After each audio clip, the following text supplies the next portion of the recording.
What is PTSD? Post-traumatic stress disorder. That's a relatively new term, relatively. And there are a lot of questions about PTSD. There are some people who don't think it's a real thing. PTSD is a relatively new name for long observed reactions to traumatic incidents. It's possible that what we discover in 1 Kings chapter 19, I can't say with certainty, but it looks like what Elijah experiences there could be PTSD. In the context, you'll remember that Elijah had his great contest on Mount Carmel with the prophets of Baal. He calls down fire on the sacrifice, and he pours water on the fire, and it ignites and it burns, and God is displayed in his glory. All these prophets are slain, the false prophets of Baal. Elijah, in a sense, is at the height of his career, is he not? Isn't this a great victory, a great confirmation, a great justification of his ministry? And yet, what's the next thing we read?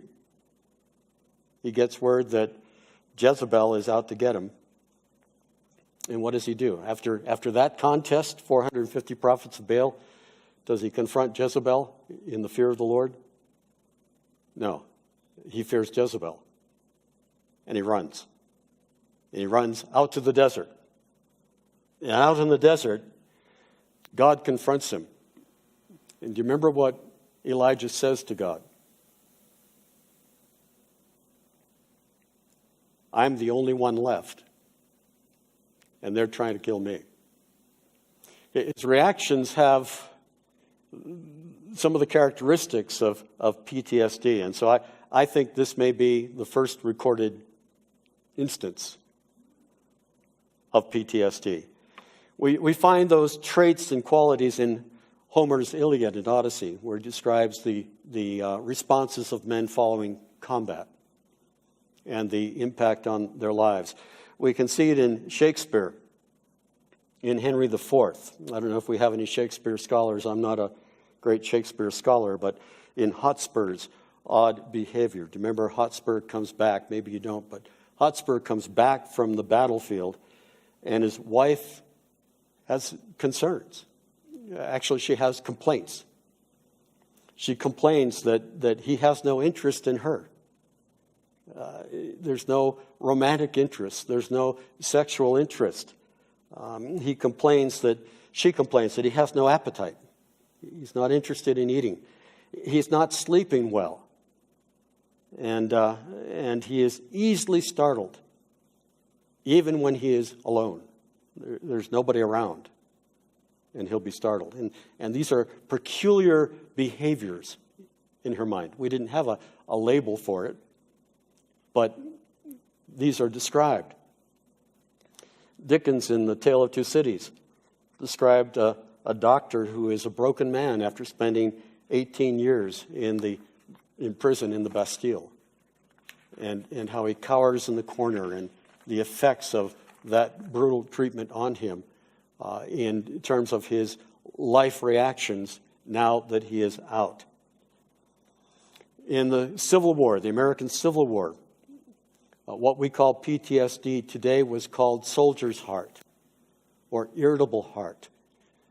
A man named Jacob DaCosta did a study of soldiers, and what he described became known as DaCosta syndrome, a heart that had a rapid pulse. Not in the battle, after the incident, a rapid pulse, anxiety, breathing problems, fatigue, chest pain that soldiers experienced after the battle. World War I, we called it shell shock. The soldiers came back from France and Germany, and they were shell shocked. World War II, we called it battle fatigue, characterized by fatigue, anxiety, depression, indecision, inability to make decisions.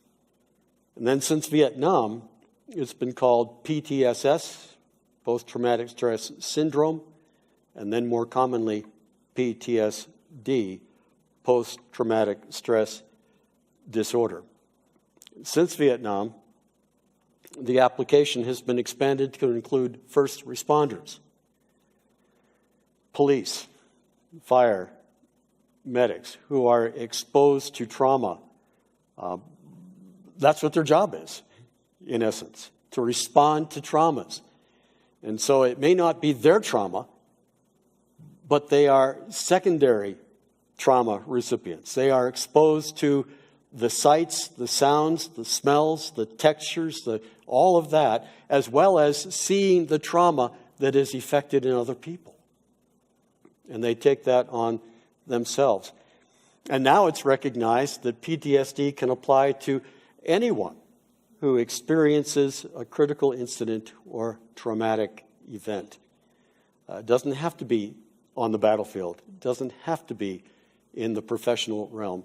But anyone who is exposed, it may be a response to a particular incident, or it may be, particularly in the case of police and fire, the result of exposure, the cumulative effect of exposure to repeated incidents.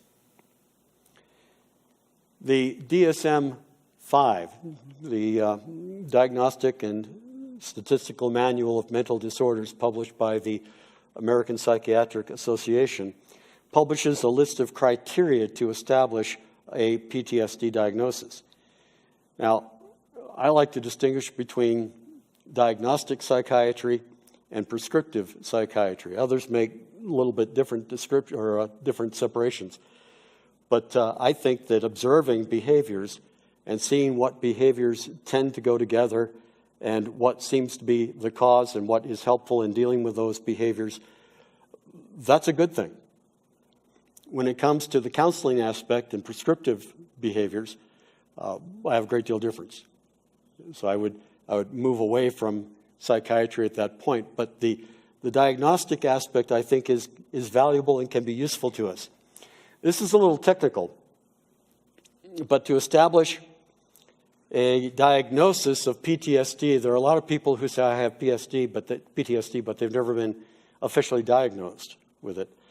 But the official diagnosis, there are 8 criteria that have to be met. And I want to just kind of walk through that with you so you have some understanding of the nature of post-traumatic stress disorder.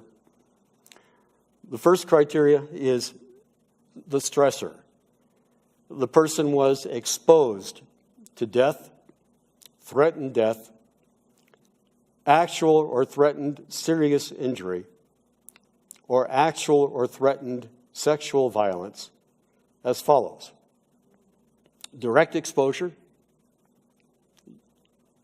witnessing in person,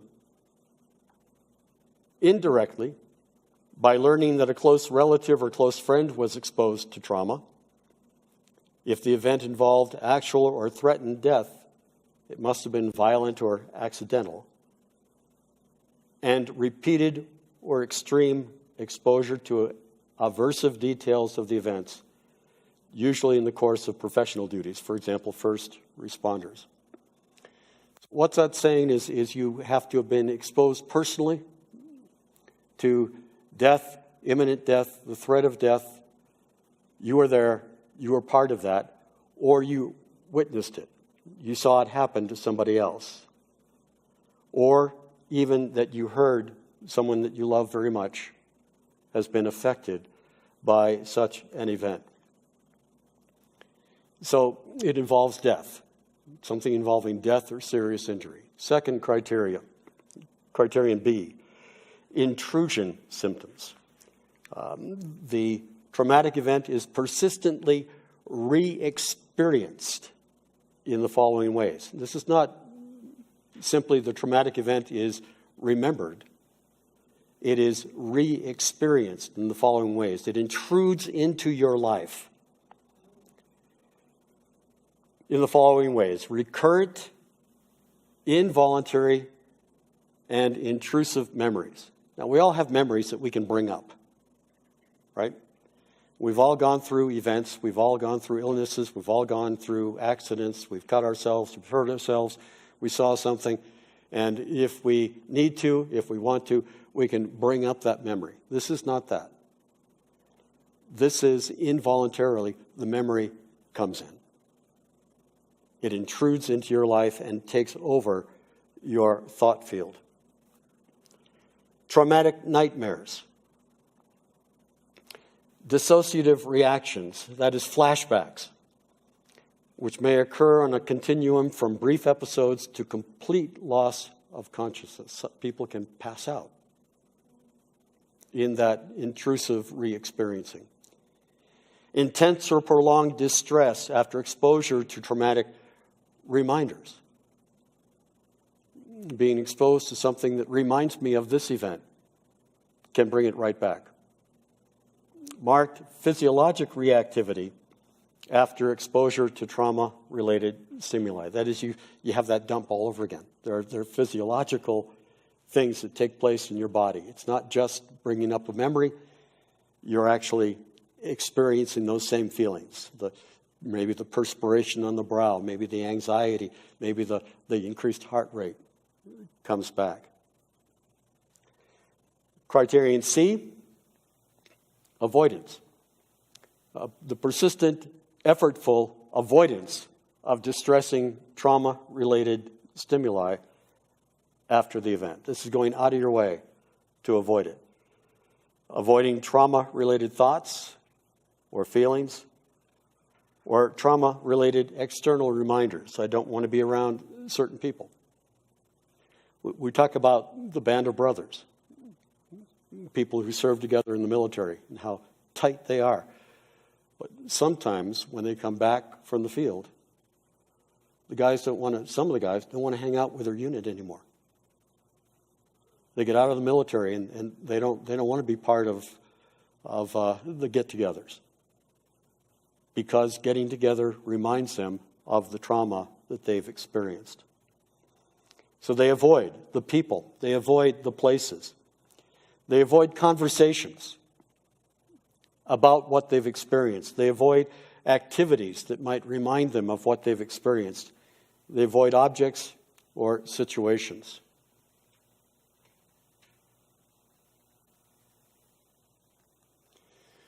The fourth criterion, criterion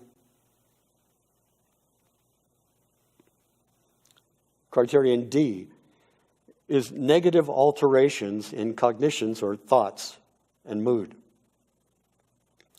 Negative alterations in thought and mood that began or worsened after the traumatic event. This was not a problem before the event. It is a persistent problem now. The inability to recall key features of the traumatic event, usually dissociative amnesia, not due to head injury, alcohol, or drugs. If you don't have those physical issues, but you have amnesia, then it very likely is what we're talking about here. Persistent and often distorted negative beliefs and expectations about oneself or the world.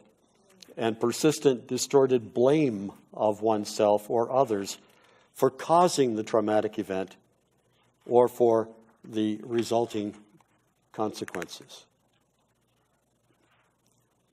Criterion D goes on, persistent negative trauma-related emotions, fear, horror, anger, guilt, shame. Markedly diminished interest in pre-traumatic significant activities, the things that you used to enjoy before the traumatic event, you don't enjoy anymore. You avoid. You don't want to be part of that. Feeling alienated from others. Detachment, indifference, or estrangement.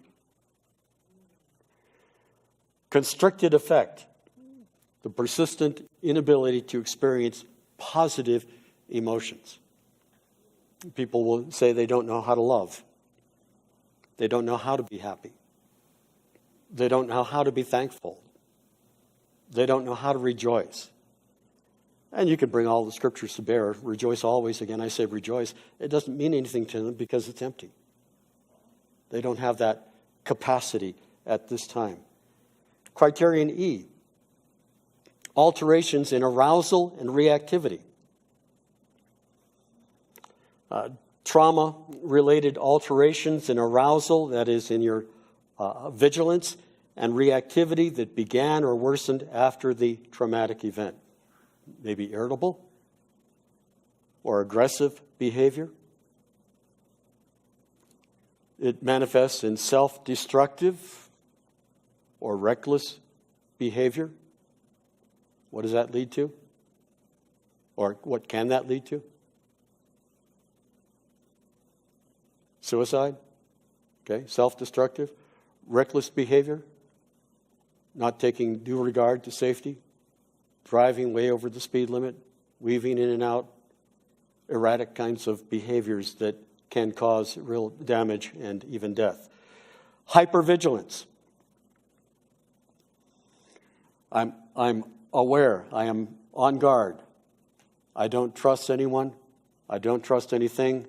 I'm concerned about my circumstances. I'm always scanning, never able to relax, never feeling safe, always feeling that I've got to be on guard for an intruder, for something that's going to happen, even though it doesn't happen.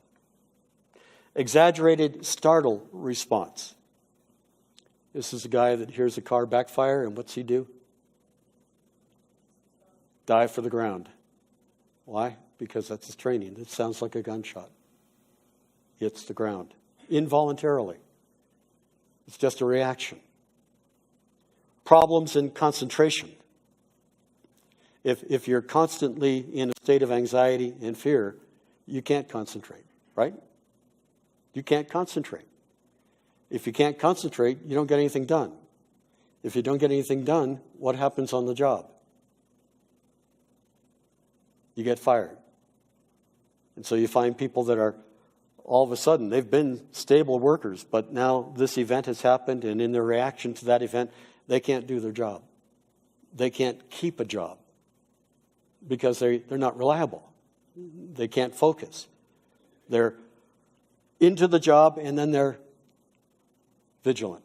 They're checking out the surroundings, thinking about what might happen. Sleep disturbance. Sleep disturbance can go either direction. It might be that they can't sleep. They have insomnia. It might be that they're waking up every hour of the night. And I know as you get older, you do that anyway, but that's not PTSD. That's having to empty the bladder. Don't confuse them. But it might be not able to get up. You're so sleeping so much, because sleeping is a way of avoidance, that you can't get up. You can't get yourself out of bed. These things are all part of this picture that we call PTSD. And again, not everybody experiences every one of these, but you can see the magnitude and scope of what we're talking about. Criterion F is duration. The persistence of these symptoms for more than a month. As I said earlier, I would usually give it, I don't make the diagnosis, but I would personally allow a little bit longer than that for people to deal with some of these things. Criterion G, functional significance. Significant symptom-related distress or functional impairment, that is social, occupational. These are really the things we just talked about. Social, you don't want to be around with people. You're a downer. You're a downer. People are happy. You're not happy. People want to celebrate your birthday. You don't want to celebrate your birthday. People want to go out for dinner. You don't want to eat. Those kinds of things. You become antisocial, and you become increasingly isolated. And the more that you isolate yourself, the worse you become. Or